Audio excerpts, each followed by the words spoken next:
Hello and welcome to this episode or hello and welcome to this episode of WeRise with Aaliyah.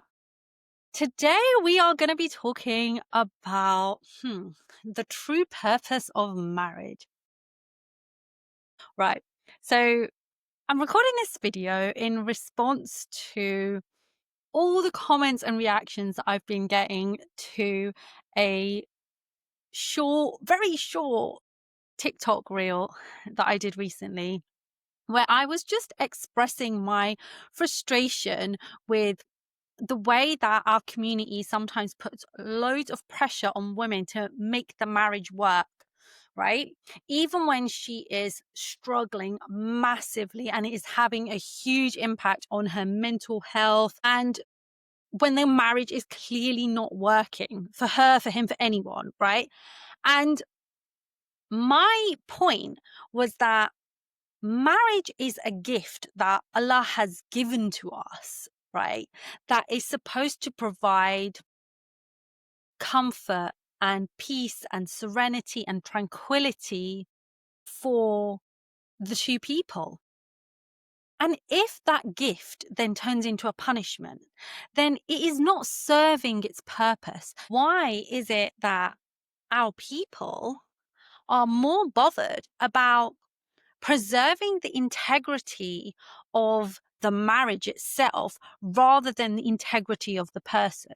Like treating marriage as absolutely sacrosanct, but then treating a person's soul, a woman's soul, as something that can be destroyed in service of preserving the marriage. Something is so wrong with this whole paradigm. So that's what I'm going to talk about today. And I am going to be looking at my notes because I wasn't planning on doing this video. And then, I just woke up this morning just thinking about all of this. Because I looked at my phone and I had just like so many comments. And I was really surprised. So I thought it really got me thinking, and I was writing everything down. And I just want to share with you like my thoughts about all of this, right? Okay. So, like I said, marriage is a means to an end, right? It's not the end in itself, right? So the most important thing always has to be the person themselves, right? When a woman has a problem in her marriage, right, with her relationship with her husband, the immediate response is always, how do we fix the marriage? It's never, how do we fix you? Like, you're the one that's broken right now. Like, is anyone actually asking women, are you okay? Are you thriving? Are you living in alignment with your values and your highest purpose? Do you feel alive and lit up and content and just bloody happy? Like, are you happy? And then if not, then I'm sorry, but marriage is absolutely not serving its purpose. Because its purpose has always been to help the person, like both of them, both the husband and the wife, to be the best version of themselves, like to grow as people. And also, to provide that safety and security and stability and comfort, especially for the woman, right? That's why women were granted these rights in marriage, that it was supposed to provide them with that. It's also to have that person who will like be your mirror in life, to reflect with, and also for them to reflect yourself back to you so that you can heal and grow and develop as a person. And sometimes that is going to include challenge. Like, it's not all like, obviously it's not going to be all a bed of roses. Like, they're not just there to be like your cheerleader and your yes man and whatever. Like, of course they're going to challenge you. That's absolutely vital and part of growth. But it is not meant to hurt, right? It's not meant to feel. And this is what I see with women a lot these days, that with their marriages, it feels like they're just constantly treading water, right? Like just about keeping their heads above water. And for some women, it even feels like they're swimming against the current constantly. It never feels like they're in the flow, right? That marriage is providing them with that momentum and that ease to help direct them towards their greater destiny, right? And I think that's a concept that a lot of women really struggle with, like this idea of having a destiny or a life purpose, right? Because we have been so conditioned as women to believe that our greatest contribution and role in society is motherhood. That it is being a wife and being a mother. And that men have, a destiny or a life purpose or some sort of contribution, out there, but that we as their wives are just playing a supporting role, right? And then we have all this propaganda, right, about, and this really annoys me because there's like a kernel of truth in it, but then it gets twisted, which is why so many people get brainwashed by it, which is basically that, all the invisible work that mothers do in bringing up children is like the most valuable and underrated work that you could possibly do, and that we shouldn't feel shame if that's all we do. If all you are is a housewife, or a mum, then you shouldn't feel any shame in that, because that is actually the greatest work of a generation. So just focus on that and like be happy with your lot, basically. So you know what? To some extent, I agree. I totally agree. But guess what? The exact same thing goes for men. How a man shows up at home in his relationships with his wife and his children, that is also the most important work that he will ever do. How present he is, how loving he is. The contributions that he makes at home with his care and his spiritual wisdom and his emotional intelligence and his humor and modeling and teaching his children what a healthy masculine is. That is also the most important work that he will ever do, that a man can ever do. It's the most important work that a human will ever do, full stop. Bringing up children in a safe, happy, emotionally healthy environment is literally the greatest contribution we can make to the next generation, right? It's not just for women. And we know, come on, right? We know this, right? A woman can be like the most loving, nurturing, attentive mother in the world, right? But if the father is absent or emotionally unavailable or angry or critical, then you know what? That kid's going to have problems. That family's going to have problems. Those children will end up damaged in some way, right? So it absolutely is a joint effort. That's the most important thing that both a man and a woman can do, right? It's not just for women. So yeah, going back to this idea of a woman's life purpose and how it relates to marriage. So yeah, like I said, women have been conditioned to play a supporting role in a man's life. So I'm just like, screw that. You are the main character in your life. And it might not feel like that, but you are. You totally are. It's your life. Like, gosh, like we are so decentered from our own damn lives. Like, it's actually wild. Like, when was the last time that anyone asked you, or that you asked yourself, are you actually living the life that you want, that you imagined for yourself? Are you living a life that's in alignment with your values, your dreams, your desires? Are you sharing your gifts, your special, unique gifts that only you have in the way that Allah wants for you? Are you truly fulfilled? Do you wake up each morning feeling alive and excited about what you might create or learn or share or where you might go? Because you should. Do you feel like you're really living up to your potential?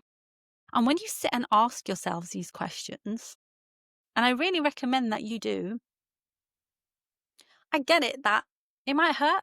It might hurt when you reflect and you get the answer back like, oh, actually, no, maybe not. You might feel some pain when you sit with these questions and with the truth that arises with them. And that's okay. Like, I get it. Like, you know, you might feel bad. You might feel sad. You might feel disappointed. You might feel angry. There might be some rage coming up there, right? At other people, at your parents, at yourself, who knows, right? We don't know what's going to come up. But, I really encourage you to sit with that. Like, don't run from it. Don't run from that pain and those emotions, right? So the Buddha said that pain is inevitable, but suffering is optional, right? So what happens is when you get to this point and you've got these emotions that come up and they're like triggering you or whatever, right? The urge of the mind is to run from these uncomfortable feelings, right? And that is the role of the mind, is to protect you from your emotions, which is not a great thing, to be fair. So what happens is that this is the point where a lot of women will start to rationalize. Yeah. So your mind will take over and you will start thinking about, oh, like, well, actually, I've got so much to be grateful for. And actually, this is what I really want. And, it could be so much worse. And, there's no such thing as a perfect life, and marriage is a struggle, and things will be better when the kids are older. And, no one is happy 100% of the time, blah, blah, blah. Right. This is all the mind taking over, right? Trying to get you to make peace by convincing you, no, no, no, no, this is the life that I chose and I'm absolutely happy with it. And I'm fine to make all these personal sacrifices for the sake of the children. And it's my choice and I'm happy with it, blah, blah. And you know what? You might be. It might be fine for you. That might be your truth. Or they could be mental gymnastics that you're doing to try and get you to avoid the pain of feeling what you feel. And this is when the true problem arises. Like I said, this is when suffering happens. When you try and avoid pain. Sounds counterintuitive. You think that you need to just like rise above the feelings that you're having in order to just be happy. But actually, the more you repress your feelings and don't allow yourself to feel them, the more you're kind of creating this pressure cooker, which one day will explode. So you think you're protecting yourself because what happens is that, this fear comes in that if I allow myself to really feel these things, then, oh my God, like, how am I going to go back to my life? Like, I'm just going to be miserable all the time, or I'm just going to like destroy everything, or like run away, but that doesn't happen, right? What happens is if you ignore all those feelings and you put so much energy into like tamping it down and not feeling it and just, I'm happy, honestly, I'm really happy, then eventually that shit is going to catch up with you, right? That pressure cooker is going to explode. And that is then what is going to cause your life to come crushing down around you. That is the more destructive of those two options. So do not be afraid of the pain. The pain is there as your teacher, right? You got a lot to learn from that pain, and then you can make changes. You can do things that will make you happier, right? And that doesn't necessarily mean tearing everything to the ground. Yeah, it might for some people, but in most cases, it doesn't. It just means that you're going to learn to center yourself in your life, which you absolutely need to in order to feel fulfilled. So how do you do that? How do you start to center yourself and be the main character of your life, basically? So got some questions for you to ask yourself, right? Okay, so ask yourself this. What would you do if you had no responsibilities? No one had any expectations of you, right? What would you be doing every day? Now, by the way, I'm not saying go off and do those things. It's just a question. It's just a self-inquiry prompt, right?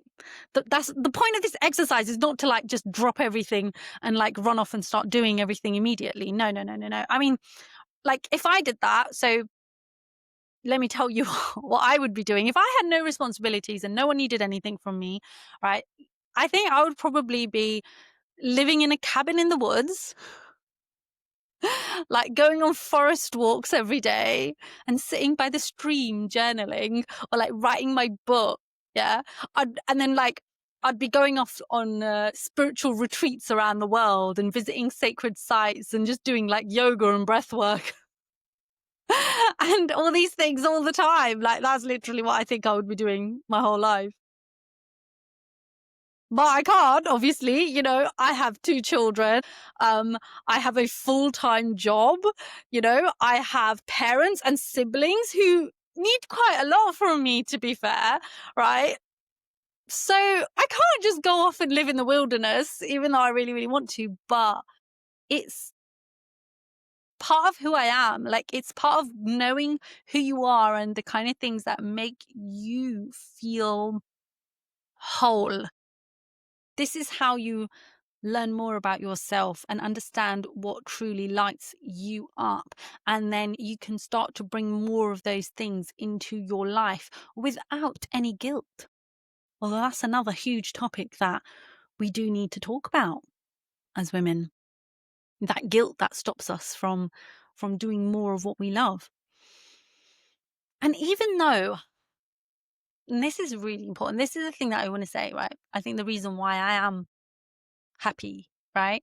Even though I'm not out there doing all these things that I imagine would make me really happy, right? The reason why I'm not unhappy living this life of responsibility and yes, personal sacrifice and duty and a lot of giving to others, right? It's not all bad, right? But the reason why I can make my peace, I mean, and it's not even like I'm making my peace. I genuinely am at peace with this life. The reason I think is because I don't have a relationship that stifles me. I don't have a relationship that holds me back, that makes me feel bad and wrong for even having those dreams and desires, right? That shames me for wanting those things and for sometimes feeling bad that I can't be doing more of it. Yeah? Shames me for having that longing for something deeper and more wildly expansive. Because that's what we're all here for, to expand, right? For our consciousness to always be expanding, and then for our lived reality to be shifting to reflect more of that expanded consciousness. You get what I'm saying? Because if you're here and you're watching this video and you follow me and you've been drawn to this video, it means you are one of those women that do want more from your life, that you are a seeker. Yeah, you are looking for something deeper and more meaningful and more expansive in your life. You are a spiritual seeker, a lover of truth and beauty and love. So keep seeking and don't let the voices of programming or other people's projected criticisms scare you into stopping your journey of personal expansion. Remember, you are the main character of your life. You are not here to play small and just be a supporting act in someone else's life forever. And if you want some help with this journey, with any of the stuff I've talked about today around marriage and relationships and self-discovery, then you can work one-to-one with me. I would absolutely love to help you on this journey where you are stepping into your main character energy. And you can also join our online community of Muslim women who are also on this journey of self-reclamation as women. And the beauty of that is that you are doing it together. You're not alone. You've got support and you are surrounded by this really lovely energy of collective empowerment where you're all learning and growing and healing and rising together. And it is a beautiful, beautiful thing. So if you want to heal from all this bullshit conditioning and find your voice and step into your confidence and shine your light, then I'm going to put the links to that down below. And before you go, please do subscribe, like, comment, and most importantly, please share this with other women, even just one other woman who you think needs to hear this message, because that is the best way to help more of us rise together. I love you all so much. So until the next video, keep rising. Love you.